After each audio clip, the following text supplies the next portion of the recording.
Instant tuto avec Zopia. Tu te calmes tout de suite, hein, on va parler des vecteurs. Oula, ça a l'air sérieux. Dans le panneau des calques, Clipsuopen vous propose deux types de calques. Nous avons les calques de pixelisation et les calques vecteurs. Généralement, quand vous ouvrez votre document, vous avez déjà un calque de pixelisation qui est déjà créé. Celui-ci, je vais le mettre en rouge. Je vais créer un calque de vecteur que je vais mettre en vert. Sur mon calque vecteur, je vais faire un V, et sur mon calque rouge, je vais faire un P pour pixel.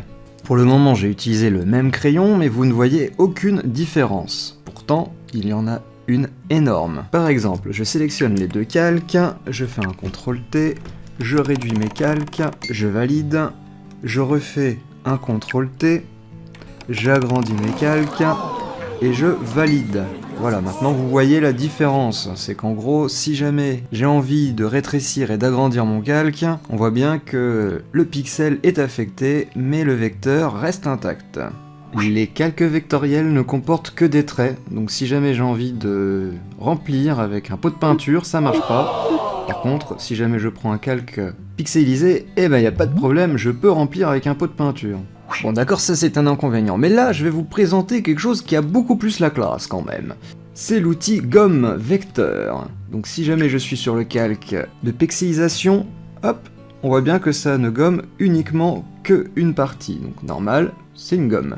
Par contre, si je suis sur un calque vectoriel, et que ma gomme vecteur soit positionnée en effacé jusqu'à l'intersection, si je touche juste ne serait-ce qu'un trait, hop, ça va l'effacer jusqu'à l'intersection, ce qui est parfait pour nettoyer ces petits traits.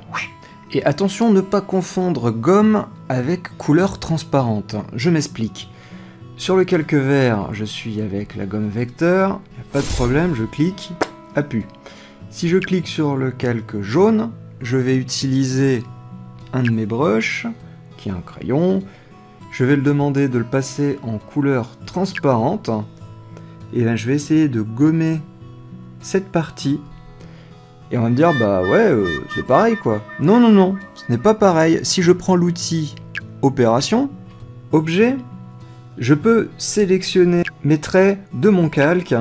Si je sélectionne le calque jaune et que je clique maintenant là où j'ai fait mon petit trait de transparence, on remarque que je peux sélectionner le trait que j'ai voulu rendre transparent et que je peux modifier à tout moment, même supprimer. Donc c'est pourquoi il faut faire très attention lorsqu'on écrase les calques. Par exemple, si jamais je fais mon calque sur le calque jaune et que je m'amuse à faire un trait zigzagant ici, vous le voyez pas, hein, mais avec l'outil opération, on peut le voir.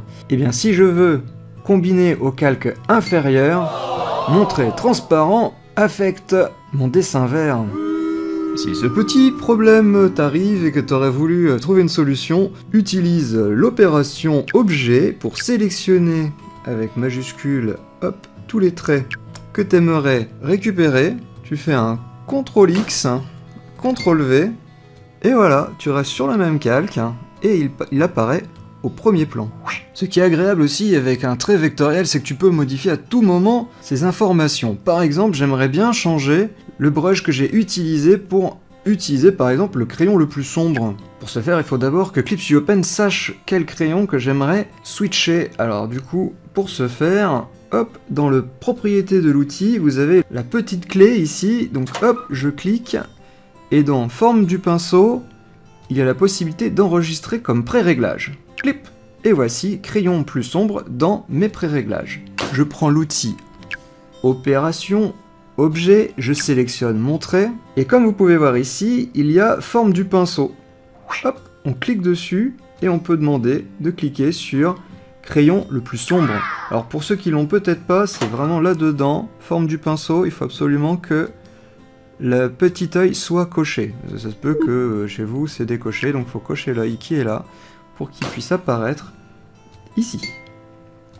Pour vous rappeler des outils qui sont utilisables pour un calque vecteur, je vous propose d'aller dans Propriétés du calque, et nous avons un panel des outils utilisés très fréquemment, et les outils que nous allons voir tout de suite. Le point de contrôle, donc à tout moment je peux déplacer et créer des points de contrôle. Je peux aussi demander de supprimer des points de contrôle. Dégage, dégage, dégage, dégage. Pincer la ligne vectorielle, comme son nom l'indique, ça sert à pincer, donc là il en pince un petit peu pour moi.